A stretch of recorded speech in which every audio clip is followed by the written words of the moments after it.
ये कहानी एक नई बहू की है जिसे घर नहीं शिकार बनने के लिए चुना गया था।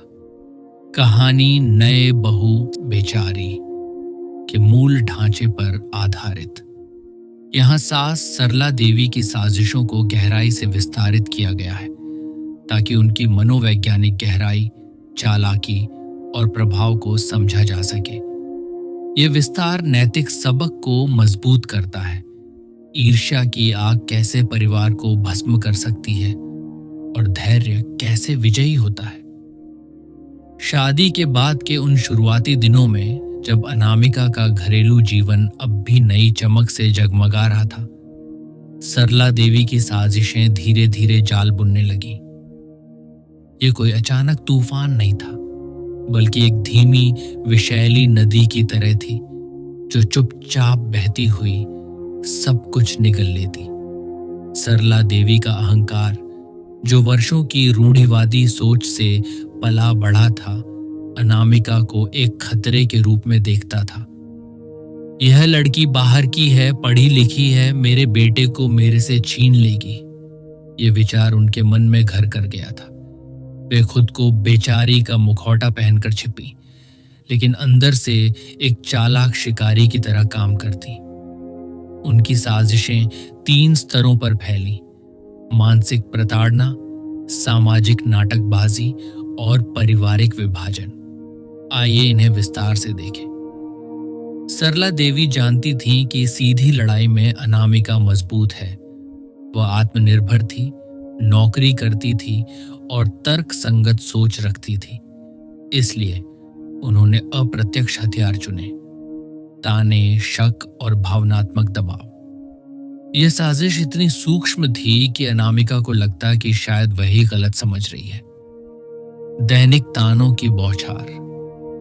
हर सुबह जब अनामिका ऑफिस के लिए तैयार होती, सरला देवी चाय का कप थमाते हुए कहती, अरे बेटी, तुम तो इतनी व्यस्त रहती हो, घर का क्या? लव मैरिज की लड़कियां तो यही करती हैं, बाहर की दुनिया में उड़ान भरती है, घर को भूल जाती है। अनामिका मुस्कुराती, लेकिन यह तीर उसके दिल में चुभता।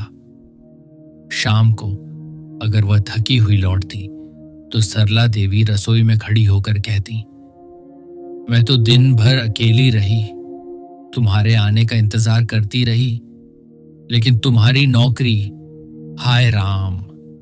ये नाटक अनामिका को अपराध बोध से भर देता।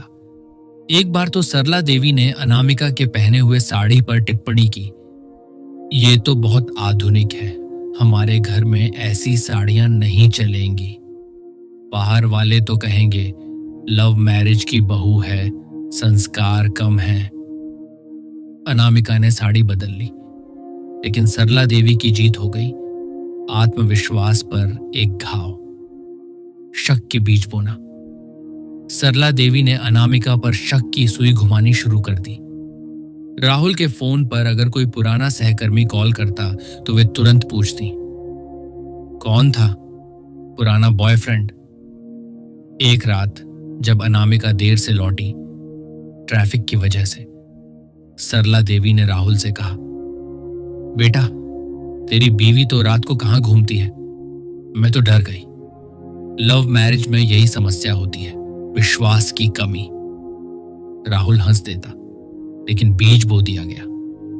अनामिका को रातों की नींद हराम हो गई। वह सोचती, क्या मैं वाकई इतनी संदिग्ध हूं? सरला देवी ये सब चुपचाप देखती, अपनी बेचारगी का रोना रोती। भावनात्मक ब्लैकमेल। गर्भावस्था के दौरान यह साजिश चरम पर पहुंची। अनामिका को उल्टी दस्त की शिकायत हुई, लेकिन सरला देवी ने दवा देने के बजाय कहा, यह सब तुम्हारी नौकरी की वजह से है, आराम करो तो सही। लेकिन कौन करेगा घर का काम? मैं तो बूढ़ी हूं। एक दिन अनामिका ने आराम करने की कोशिश की तो सरला देवी ने जानबूझकर रसोई में शोर मचाया। बर्तन पटकना, फर्श झाड़ू लगाना, ताकि अनामिका को लगे कि वह कामचोर है। रात को वे रो रो कर राहुल से कहती, तेरी मां को कोई पूछता ही नहीं, बहू तो राजकुमारी बनी घूमती है। यह ब्लैकमेल अनामिका को कमजोर कर देता, लेकिन वह चुप रहती, बदले की बजाय धैर्य चुनती।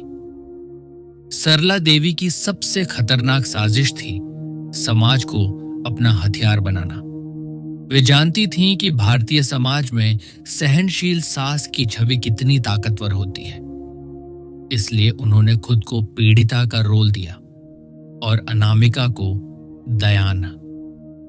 यह साजिश लंबी चली, महीनों तक, और मोहल्ले से लेकर रिश्तेदारों तक फैली। मोहल्ले की गपशप का जाल। हर बुधवार को मोहल्ले की महिलाओं की सिलाई क्लास में सरला देवी जाया करती। वहां वे रोते हुए कहती, बहू तो बहुत अच्छी है, लेकिन लव मैरिज की है ना, घर के कामों में रुचि नहीं। मैं तो सब सहन कर लेती हूं, बेचारी बूढ़ी। पड़ोसियों की सहानुभूति मिलती। अरे सरला जी, आप तो संत हैं। एक बार अनामिका ने पड़ोस की शर्मा आंटी को चाय दी तो सरला देवी ने बाद में कहा, वह तो बस दिखावा करती है, अंदर से तो मुझे तंग करती है।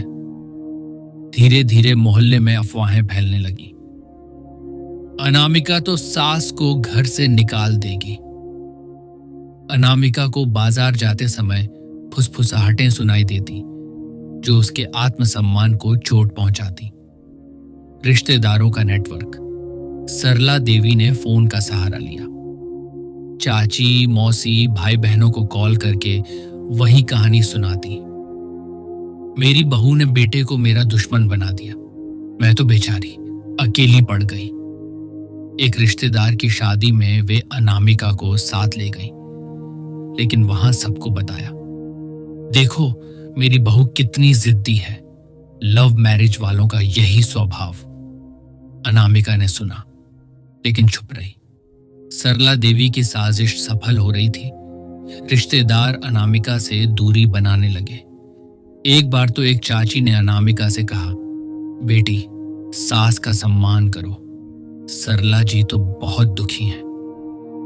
अनामिका का दिल टूटा, लेकिन वह जानती थी कि यह जाल है, सोशल मीडिया का आधुनिक हथियार।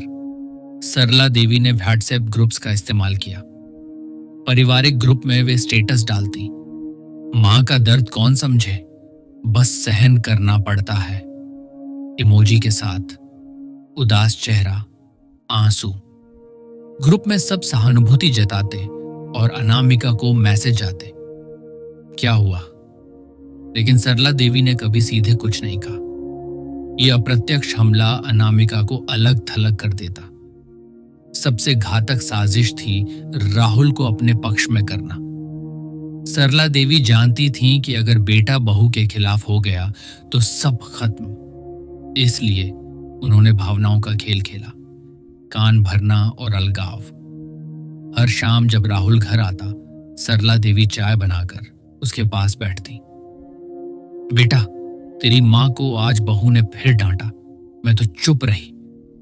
राहुल थकान में झल्ला उठता, अनामिका से कहता, मां को परेशान मत करो।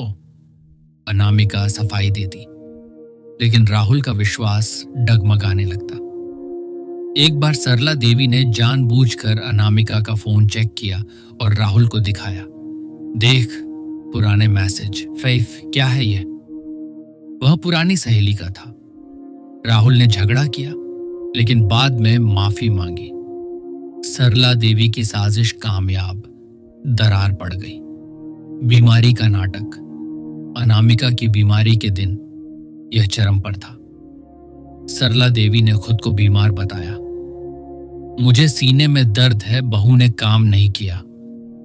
राहुल घबरा गया, अनामिका को दोष दिया। लेकिन जब शर्मा आंटी ने सच खोला तो पर्दाफाश हो गया। सरला देवी ने पहले से प्लान किया था, दवा की बोतल छिपाकर, ताकि लगे अनामिका लापरवाह है। साजिशों का अंत और सबक ये साजिशें महीनों चली। अनामिका को तोड़ने की कोशिश की, लेकिन सच्चाई छिपी नहीं रही। शर्मा आंटी की गवाही ने सब उजागर कर दिया। राहुल को पछतावा हुआ और सरला देवी को अपराध बोध। अनामिका ने कभी बदला नहीं लिया, उसने सिर्फ सच का सहारा लिया। बच्चे के जन्म के बाद सरला देवी बदल गई, उनकी साजिशें धूल चाट गईं। ये विस्तार सिखाता है, साजिशें कितनी भी चालाक हों, धैर्य और आत्मसम्मान की दीवार से टकराकर बिखर जाती हैं। ईर्ष्या का जहर खुद को ही मारता है। अगर अनामिका ने चिल्लाकर जवाब दिया होता तो परिवार टूट जाता, लेकिन उसकी चुप्पी ने सबको जोड़ा।